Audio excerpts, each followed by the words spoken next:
ஒரு கலங்கரை விளக்கத்தின் உச்சியிலிருந்து கலங்கரை விளக்கத்தின் உச்சியிலிருந்து கலங்கரை விளக்கம் எப்படி இருக்கும்? தரைக்கு ஃபர்ஸ்ட் இதான் சொல்லிட்டாங்க. இது அடிப்பகுதி A, உச்சி B. இங்க இருந்து எதிரெதிர் பக்கங்களில் உள்ள 2 கப்பல்கள் 30 டிகிரி மற்றும் 60 டிகிரி இறக்க கோணத்தில் பார்க்கப்படுகின்றன. இறக்க கோணம் இங்க இருந்தா பாக்குறாங்க. ஒன்னு 30 டிகிரி, இன்னொன்னு 60 டிகிரி. 30 டிகிரி இங்க இருந்து இங்க பாக்குறாங்க, இன்னொன்னு 60 டிகிரி இங்க பாக்குறாங்க. ஓகே சாமி?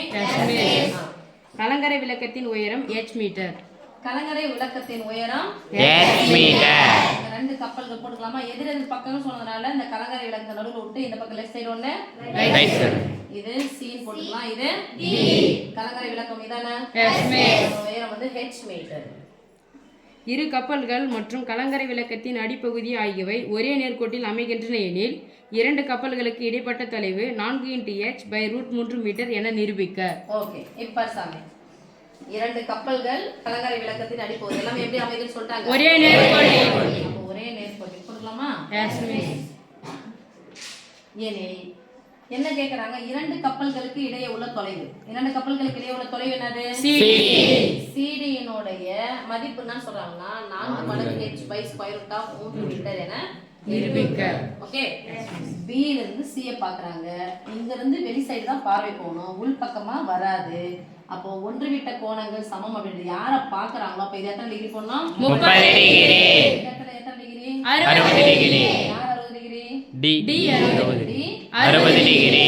இப்போ இது என்ன முக்கோணம் பாருங்க, ரெண்டு செங்கோண முக்கோணம் இருக்கா? Yes miss. செங்கோண முக்கோணத்துல வச்சிட்டோம் அப்படின்னு சொன்னா இந்த கோணத்துக்கு எது திசை இருக்கிறது? எதிர்பக்கம். இது அடுத்துள்ள பக்கம். CD தான தேவை? Yes miss. இதுக்கு எதில இருக்குது? எதிர்பக்கம். இது அடுத்துள்ள பக்கம். எதிர்பக்கம் அடுத்துள்ள பக்கத்தை வச்சு வரக்கூடிய θ tan θ. tan θ equal to எதிர்பக்கம் by அடுத்துள்ள பக்கம்.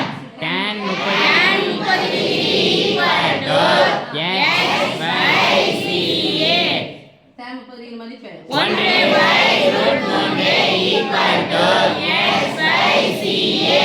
CD தான் தேவை. அதனால CA வச்சுக்கிறோம். CA வந்து வகுத்தல் இருக்கு. வகுத்தலா இருக்கிற CA தான் பக்கம் வச்சனா பெருக்கலாம். வகுத்தலா இருக்கிற √3 தான் பக்கம் வச்சனா பெருக்கலாம். சொல்லுங்க. CA equal to x/√3 மீட்டர். கொஸ்டின் எங்க தேவை? h √3 பாருங்க. இதனுடைய மதிப்பு 1/√3, அதனால இன்டு h√3. இதனுடைய மதிப்பு என்னது? √3. அதனால இங்க என்ன வரும்? by√3. என்ன /√3? h/√3. அப்படி போட்டுக்கலாமா? Yes miss. அடுத்து tan 60 degree equal to x by AD.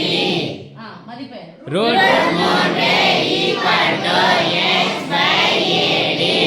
வகுத்தல் பெருக்கலாம் √3 சமத்துவம் கண்டா வகுத்தலாம் மாறும். AD equal to x by√3 மீட்டர். இப்போ ஆன்சர் எழுத போறோம். இதையும் கூட்டினாதான் எனக்கு இரு கப்பல்களுக்கு இடையே உள்ள தூரம் கிடைக்கும். ரைட்? Yes miss. சொல்லுங்க. இரு கப்பல்களுக்கு இடையே உள்ள தொலைவு. Okay?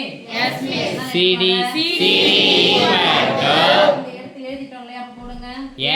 x√3 plus x by√3. இன்னொரு எண் வந்திருக்கு. இன்னொரு பிளஸ் மைனஸ் குறுக்க பெருக்கலாமா? Yes miss. √3 பெருக்கினா பெருக்கணும்.